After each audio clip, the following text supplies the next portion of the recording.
ఎమ్మెల్యేల పార్టీ ఫిరాయింపులకు సంబంధించినటువంటి విషయంలో ఈరోజు స్పీకర్ కడియం శ్రీహరికి సంబంధించినటువంటి విచారణ అయితే చెప్పడం జరిగింది. అసలు ఏం జరిగింది అడిగి తెలుసుకుందాం. మనతో పాటుగా BRS party MLA Vivekananda Goud ఉన్నారు. సార్, ఎలాంటి విచారణ జరిగింది, ఏం నిర్ణయం తీసుకోవడం జరిగింది స్పీకర్? ఈరోజు విచారణ ఏం జరగలేదు. మా వాంగ్మూలం తీసుకురావడానికి ఈరోజు మాకు డేట్ ఇవ్వడం జరిగింది. ఆశ్చర్యకరమైన విషయం ఏంటంటే, మరి కడియం శ్రీహరి గారి తరఫున అడ్వకేట్ ఈరోజే అపాయింట్ అయినారు.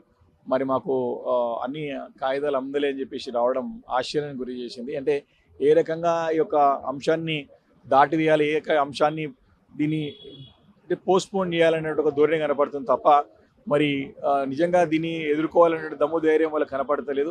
ముఖ్యంగా 6వ తారీఖున సుప్రీంకోర్టు డెడ్ లైన్ పెట్టింది. 6వ తారీఖు లోపల అందరిపై నిర్ణయం తీసుకోండి. 6వ తారీఖు లోపల మరి 10 మంది ఎమ్మెల్యేల యొక్క డిస్క్వాలిఫికేషన్ పిటిషన్స్ డిస్పోజ్ కావాలని చెప్పేసి స్పష్టమైన ఆదేశాలు జారీ చేసినటువంటి సందర్భంలో కూడా మరి ఈ రకంగా కాలయాపన చేయడం, ఈ రకంగా దాటివేట్ చేయడం అంటే న్యాయస్థానాలను కూడా అగౌరవపరిచినట్టు, న్యాయస్థానాలను కూడా తప్పుదోవ పట్టించినట్టు, న్యాయస్థానాలను కూడా మోసం చేస్తున్నట్టు లెక్క.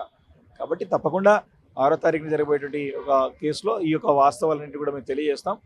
సో దట్ ఏంటంటే ఇప్పటికే తీర్పు ఏ రకంగా ఉండబోతుందో మనం ఊహించగలుగుతాం. కానీ ఈ తీర్పుని మేము కోర్టులో ఛాలెంజ్ చేసి న్యాయం అక్కడి నుంచి రాబడతాం, న్యాయం అవుతుంది. న్యాయస్థానంపైన పూర్తి నమ్మకం, విశ్వాసం మాకున్నది. కాబట్టి న్యాయస్థానాలకి అంశం పోకుండా ఇక్కడనే కాలయాపన చేయాలనే ధోరణి కాంగ్రెస్ ప్రభుత్వం కనపడుతుందో అది మంచి పద్ధతి కాదని చెప్పేసి ఒక ఉద్దేశం. ఎప్పటికి పోస్ట్పోన్ చేయడం జరిగింది కడియం శ్రీహరికి సంబంధించినటువంటి 19th ఫిబ్రవరికి గురువారం రోజుకి పోస్ట్పోన్ చేయడం జరిగింది. ఆ రోజు మరి మా వాంగ్మూలం తీసుకున్న తర్వాత మళ్ళీ కడియం శ్రీహరికి ఒక క్రాస్ ఎగ్జామినేషన్ ఉంటుంది. మున్సిపల్ ఎలక్షన్స్ నడుస్తూ ఉన్నాయి. ఈ 10 మంది ఎవరైతే ఎమ్మెల్యేలు ఉన్నారో వారు మరి బీఆర్ఎస్ పార్టీ అభ్యర్థులకు గెలుపు కోసం తిరుగుతున్నట్టే అనుకోవచ్చా? మరి మనము క్షేత్రస్థాయిలో పోతే తెలుస్తుంది కదా, ఆధారాలు లేవని చెప్పి స్పీకర్ గారు అంటా ఉన్నారు. కానీ ఇక్కడనేమో వాళ్ళు క్లియర్గా కాంగ్రెస్ పార్టీ అభ్యర్థుల గురించి బీఫామ్లే వాళ్ళు ఇస్తున్నారు. కాంగ్రెస్ పార్టీ అభ్యర్థుల గురించి వాళ్ళే పనిచేస్తున్నారు, ప్రచారం చేస్తూ ఉన్నారు. ఇంతకంటే ఇంకేం కావాలా?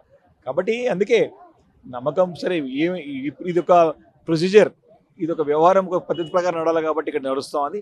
ఖచ్చితంగా కోర్టులో తీసుకెళ్లిన తర్వాత జరిగేటన్ని కూడా ఆధారాలు తప్ప చూపెడతాం. ఖచ్చితంగా ఈ 10 మంది ఎమ్మెల్యేని డిస్క్వాలిఫై చేపిస్తాం. ఒక దానం నాగేందర్ కడియం శ్రీహరి విషయంలోనే ఈ సాసారం నడుస్తుంది. మిగిలిన 8 మందికి మాత్రం క్లీన్ చిట్ ఇచ్చినటువంటి పరిస్థితి. వీరిద్దరి విషయంలో ఎలాంటి నిర్ణయం వస్తుందని ఎక్స్పెక్ట్ చేస్తా ఉన్నాను.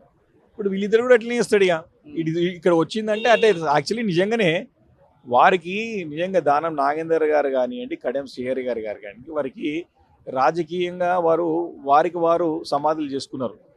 వారికి అంతో ఇంత గౌరవం ఉన్నది. రాజీనామా చేసి ప్రజల్లోకి వెళితే, ఎలక్షన్స్కి వెళ్తే ఏదో గౌరవం ఉంటుంది. ఎందుకంటే సీనియర్ నాయకులు, మంత్రులుగా పనిచేసిన వాళ్ళు, ఎన్నో పెద్ద పెద్ద పదవులు చేసిన వాళ్ళు.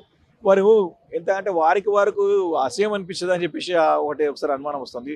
నువ్వు గెలిచి కాంగ్రెస్ పార్టీలో పోయినప్పుడు చేస్తే కాంగ్రెస్ పార్టీకి వచ్చినా చెప్పుకునే తప్పేమున్నది? నేను ఇంకా బీఆర్ఎస్ పార్టీలో ఉండడానికి అసహ్యం అనిపించేదా వాళ్ళకి? పార్టీలో గెలిచి ఒక పార్టీ పోయినావు, అప్పుడే తప్పు చేసావు. పోయినా ప్రజల గురించి పోయినా అభివృద్ధి గురించి చెప్పి నువ్వు ధైర్యంగా ముందుకు వచ్చేది ఉండే. నువ్వు ఎంపీగా పోటీ చేస్తావు, మీ కూతురు ఎంపీగా పోటీ చేస్తుంది, నేను ఇంకా బీఆర్ఎస్ పార్టీలో ఉంటాను. అసహ్యకరంగా అనిపిస్తుంది. నేను ఇంత దిగజాడు రాజకీయాలకు మంత్రులుగా పనిచేసిన వాళ్ళు, సీనియర్ శాసనసభ్యులు, వారు రాజకీయంగా వారు బునాది వాళ్ళు ఒక దఫన్ అయిపోయినారు. కాబట్టి ఇది వారు ఆత్మ పరిశీలన చేసుకోవాలా. వారి దిగజాడు రాజకీయాలు చేయాల్సిన అవసరం వారికి లేదు. ఇంకేం చేస్తారా ఎమ్మెల్యే లేరు, మంత్రులు ఇంకేమైతే జీవితంలో వారి జీవితంలో ఎప్పుడు కూడా మారని మచ్చగా వారికి పడ్డది. కాబట్టి వారి యొక్క వ్యవహారశీలి అనేది మాత్రం చాలా అపేక్షణీయం, చాలా ఇబ్బందికరం.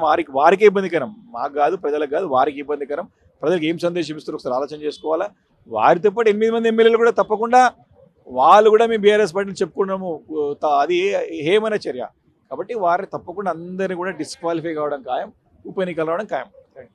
ఇది ఎమ్మెల్యే వివేకానంద గౌడ్ చెప్తున్న మాటలు. మొత్తం మీద బీఆర్ఎస్ పార్టీ అని చెప్పుకోవడానికి వారికి అర్హత లేదనే మాటని చెప్తున్నాయి. ఇక ఖచ్చితంగా ఉప ఎన్నికలు వస్తాయన్నట్టు మాటని అయితే వారు చెప్తున్నారు. కెమెరా పర్సన్ అజర్తో కలిసి శ్రీనివాస్, తొలి వెలుగు, అసెంబ్లీ, హైదరాబాద్. అసలైన తొలి వెలుగు. ఫాలో వాట్సాప్ @తొలి వెలుగు official.